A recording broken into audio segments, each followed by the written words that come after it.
मुख्यमंत्री जी का निर्देश जारी होता है कि उत्तर प्रदेश में जितने भी लोग बिजली के बिल से परेशान हैं, उनके जो बिजली के बिल पर जो चक्रवृद्धि ब्याज लगाया गया है वो 100% ब्याज माफ किया जाता है। और साथियों 8 तारीख को आदेश जारी हो गया। मैं जानता हूं 8 तारीख को आदेश हुआ। मैं पूरे प्रदेश का दौरा किया। जब मैं जगह जगह इस बारे में पूछना चालू किया तो गांव के लोगों को इस बात की जानकारी नहीं थी।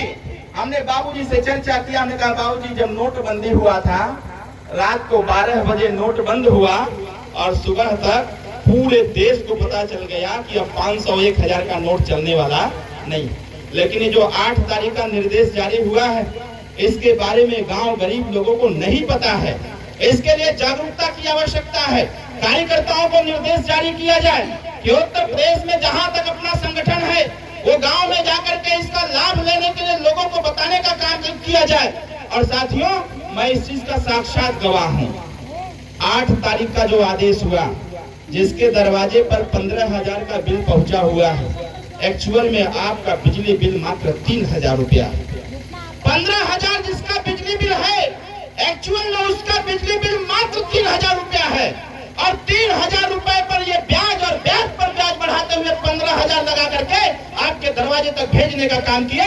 इसलिए मुख्यमंत्री जी ने निर्णय लिया और 8 नवंबर से लेकर के 20 दिसंबर तक 100% बिजली के बिल का ब्याज माफ था। साथियों जब इस बात की हमको जानकारी हुआ, मैंने फिर माननीय मुख्यमंत्री जी से मुलाकात किया और मुलाकात करके फिर मैंने कहा कि सर इसके बारे में गांव के लोग नहीं जान पा रहे हैं।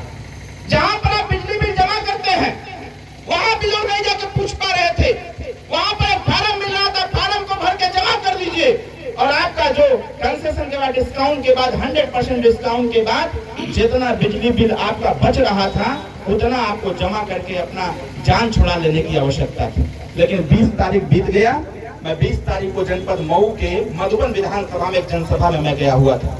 जब मैंने वहां पूछा कि क्या इस बारे में आप सबको जानकारी है, वहां की भीड़ ने कहा कि ऐसी तो हम लोगों को जानकारी नहीं है। मैंने फिर वहां जानकारी दिया और जनपद के एक्सीएन से बात करके हमने कहा कि इसकी जागरूकता आप फैलाइए ताकि गांव के गरीबों का कल्याण हो सके। और साथियों फिर जब हम लोगों ने बात किया तो 20 तारीख से 20 दिसंबर से लेकर के 16 जनवरी तक बहुत ध्यान से सुनने की आवश्यकता है। 20 दिसंबर से लेकर के 16 जनवरी तक फिर मैंने एक आदेश जारी करवाया माननीय मुख्यमंत्री जी के यहाँ से। उन्होंने आदेश जारी किया कि 80% ब्याज जो है वो माफ किया जाएगा, उसके बाद लोग जाकर के अपना बिल जमा कर दें। लेकिन साथियों मैं अभी कल बनारस में था और कल ही आपके बगल के बलिया में था और कल ही मैं मऊ में था। कल 3 जनपद में मेरा कार्यक्रम लगा हुआ था। जब वहां जाके मैंने पूछा तो आज भी जागरूकता की कमी है और मैं अगर यहाँ पर इस बारे में पूछूं तो संभवतः यहाँ भी लोगों को जानकारी नहीं। मैं परसों गया था 29 तारीख को मैं मुख्यमंत्री जी से मिलने गया था।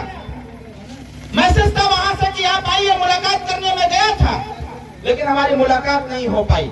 आज मैं लखनऊ जा रहा हूं और आज शाम को फिर मुलाकात मैं करूंगा माननीय मुख्यमंत्री जी से और मुलाकात करके मैं आपको विश्वास दिलाता हूं कि इस बार फिर एक आदेश जारी कराऊंगा। इसलिए मैं आपसे आग्रह करता हूं, आदेश जारी होता है तो जितने लोगों का बिजली बिल बकाया है वो जा करके अपने फीडर पर डिस्काउंट करा करके अपना बिजली बिल जमा करा लीजिएगा साथियों, जिससे कि आपकी समस्याओं का कुछ समाधान हो जाए और ये अधिकारी और कर्मचारी आपको परेशान करना बंद कर दें। बताइए इस बात को मानते हैं कि नहीं मानते हैं? बात किया जाए इस विषय पर। जो 16 जनवरी जो बीत गया है, हम चाहते हैं कि फिर एक बार आदेश जारी करवाया जाए और आज शाम को मिलेंगे और 2 तारीख से विधानसभा भी चलने वाला है।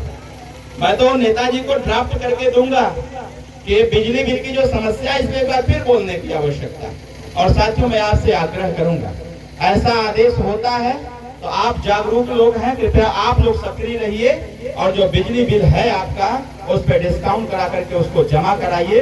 और नहीं तो आरसी कर सकता है, ये पुलिस वाले आपके दरवाजे जाकर के FIR दर्ज कर सकते हैं, आपका कनेक्शन कट सकता है। इसलिए इन सारी समस्याओं से बचने के लिए सरकार के निर्देश का पालन करते हुए अपना बिजली बिल जमा कर देना। दूसरी बात, यहाँ इतने लोग हैं, हम सभी लोग बार बार एक बात की चर्चा करते रहते हैं। जैसे किसी के परिवार में अगर कोई परेशान हो गया, इलाज के लिए उसके पास पैसा नहीं है, गंभीर बीमारी से परेशान है, तो फिर भाई पैसा अगर नहीं है तो गरीब का इलाज कैसे होगा। एक प्रधानमंत्री जी की तरफ से एक आयुष्मान कार्ड बना हुआ है। आयुष्मान कार्ड बना हुआ है ना, वो दवाई के लिए 5 लाख रुपया वाला आयुष्मान कार्ड पहले सबका जनरल तरीके से बन रहा था, लेकिन उसके बाद सरकार में अधिकारियों ने चालाकी दिखाया और चालाकी दिखाते हुए एक नियम लगा दिया कि आयुष्मान कार्ड उसी परिवार का बन सकता है जिसके राशन कार्ड में 6 व्यक्तियों का नाम होगा। सही कह रहा हूँ कि गलत कह रहा हूँ? अब आप यहाँ इतने लोग हैं, हमारे पत्रकार साथी भी हैं। केंद्र सरकार की एक योजना है, केंद्र सरकार की एक योजना है कि छोटा परिवार सुखी परिवार, हम दो हमारे दो, ये केंद्र सरकार की योजना है। परिवार नियोजन कल्याण विभाग ऐसे कोई विभाग है, उसके माध्यम से एक योजना चलाई जाती है और उसका एडवर्टाइजमेंट कराया जाता है, प्रचार प्रसार कराया जाता है। जब आप जाएंगे स्वास्थ्य केंद्र पर तो आप देखेंगे तो दीवार पर लिखा गया है कि हम दो हमारे दो, छोटा परिवार सुखी परिवार। चौसे लिखा गया है ना। मैं यही बात माननीय मुख्यमंत्री जी से कहा, हमने कहा जब केंद्र की सरकार कह रही है कि हम दो हमारे दो, जब एक राशन कार्ड पर 4 ही नाम आना है तो ये 6 वाली व्यवस्था कहां से आ गई? ये 6 वाली व्यवस्था बंद करिए और जैसे सबका बन रहा था वैसे आयुष्मान कार्ड सबका बने, ताकि सभी लोगों को 5 लाख का इलाज आसानी से मिल सके। बताइए सही लड़ाई है कि गड़बड़ है? ये जोर से बोलिए, सही है कि गलत है? सही है ना। लेकिन इसके साथ साथ एक और योजना है, इसके साथ साथ एक और योजना है। हमारे नेता लोग बैठे हुए हैं, कोई विधायक, कोई सांसद, कोई मंत्री इस बात की चर्चा नहीं कर सकता है, लेकिन हम चाहे जहां रहते हैं वहां इस बात की चर्चा करते हैं। आपके परिवार के इलाज के लिए अगर आपके पास पैसा नहीं है तो आपको अपनी जमीन बेचने की आवश्यकता नहीं है। माताओं, इस बात का ध्यान रखिएगा। हम आज आए हैं आपके बीच में, अब आगे कब आएंगे ये कार्यकर्ताओं के ऊपर निर्भर करता है, लेकिन अगर मैं आज इस बात को कह रहा हूं तो इसको स्वीकारता प्रदान करिएगा। अगर हम आपको अवसर दे रहे हैं तो इस अवसर का लाभ उठाने का प्रयास करिएगा। मैं आपसे बस इतना कहना चाहता हूं, ये नियम में है कि कोई भी विधायक, कोई भी सांसद किसी भी व्यक्ति के इलाज के लिए, उसके ऑपरेशन के लिए, उसकी दवाई के लिए 500 रुपया से लेकर के 25 लाख रुपया का अनुदान वो व्यक्ति दे सकता है, लेकिन इसकी जानकारी लोगों तक नहीं है। 1952 से वोट चल रहा है और 1952 से इतना साल वोट देने के बाद भी जो आपका पैसा दवाई का है वो आप तक नहीं पहुंच पा रहा है। इसीलिए हम लोग मंच लगा के बोलते हैं, अगर आपके वोट देने से विधायकों का तनख्वाह बन सकता है, आपके वोट देने से सांसद का तनख्वाह बन सकता है, आपके वोट देने से मंत्रियों का तनख्वाह बन सकता है, तो आपके वोट देने से आपके परिवार का इलाज भी उनके पैसे से होना चाहिए। ये व्यवस्थाएं लागू होने की आवश्यकता है। और साथियों, एक छोटा सा काम करने की आवश्यकता है। कोई आपको पैसा दे या ना दे वो अलग का विषय है, लेकिन आपके आजमगढ़ में पीजीआई है, आपके आजमगढ़ में जो भी सरकारी अस्पताल हो, आजमगढ़ ही छोड़ दीजिए, उत्तर प्रदेश का कोई भी सरकारी अस्पताल हो, उस सरकारी अस्पताल में जहां आप अपने परिवार का इलाज कराना चाहते हैं वहां लेके चले जाइएगा और वहां से एस्टिमेट बनवा लीजिएगा कि इनके इलाज में कितना पैसा लगने वाला है। वो एस्टिमेट चाहे जितना पैसा का बन जाए, 25 लाख के अंदर का चाहे जितने का बन जाए, वो एस्टिमेट हमको दे दीजिए और किसी जन सेवा केंद्र से अपना आय प्रमाण पत्र बनवा लीजिए। और उसके बाद आधार कार्ड, आधार कार्ड तो सबका बनल हुई, आधार कार्ड का फोटो कॉपी, मतलब कि आपके परिवार के इलाज में जो एस्टिमेट पर डॉक्टर ने बना के दिया है वो एस्टिमेट हमको दे दीजिए, अपना आय प्रमाण पत्र हमको दे दीजिए, अपना आधार कार्ड हमको दे दीजिए और आप भूल जाइए 10 दिन के अंदर अंदर सारा पैसा आपको दिला करके आपके परिवार का इलाज करा दिया जाएगा। आपको कहीं भटकने की आवश्यकता नहीं।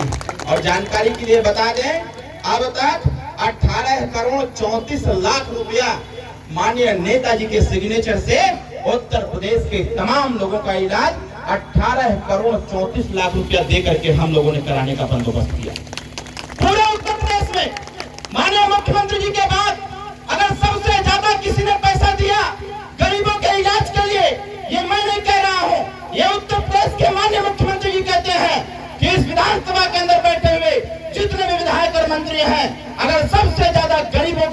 जवाबदेही कोई तय कर रखा है तो उसका नाम ओम प्रकाश राजभर। और माननीय नेताजी ने इतना सारा पैसा दे करके अगर गरीबों का इलाज करा सकते हैं तो फिर आपके भी परिवार का इलाज करा सकते हैं। साथियों, इस काम को करने की आवश्यकता है। बताइए, इस काम को करेंगे कि नहीं करेंगे आप लोग? इसका प्रचार प्रसार आप लोग करिए।